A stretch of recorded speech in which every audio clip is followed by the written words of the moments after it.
Cassandra Ong inilabas na ang DNA test result nila ni Doc Willie Ong.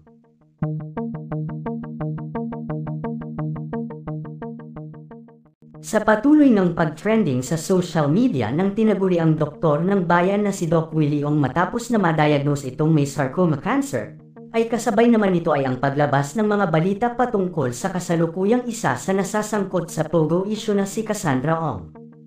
Ayon kasi sa balita ay lihim na anak umano ni Doc Willie Ong si Cassandra Ong.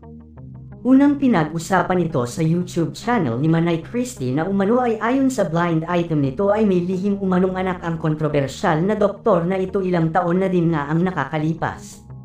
Maging sa blind item sa ilang social media showbiz sites ay hot topic nga ang umano ay pagkakaroon ng isang doktor ng isa pang anak na babae.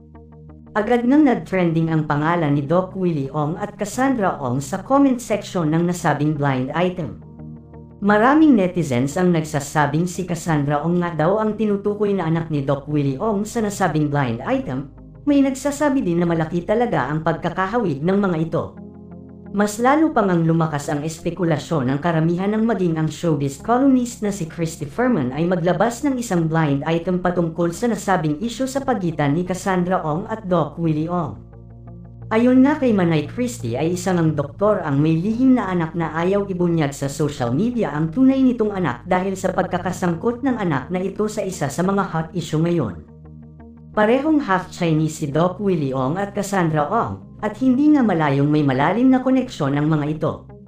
Matatanda ang kasalukuyang nililitis sa Senado ang kaso ni Cassandra Ong nang ito ay masangkot sa pogo issue na kinabibilangan ng dating mayor ng Bamban-Tarlac na si Alice Guo.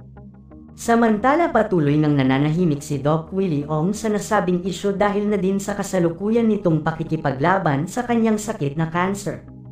At ayon sa aming source tila ayaw nitong masangkot ang kanyang pangalan sa kaso na kinasasangkutan ni Cassandra Ong. Ayon pa sa source ay mayroon umanong nabuntis na ibang babae noon si Doc Willie Ong maliban kay Doc Liza Ong noong kabataan nito at hindi nga malayong si Cassandra nga ang lihim nitong anak. Samantala usap-usapan naman ngayon ang paglalabas umano ni Cassandra Ong ng matibay na ebidensya na magpapatunay ng koneksyon nila ni Doc Willie Ong na ayon sa aming source ay hindi pa inilalabas sa Senate hearing ito.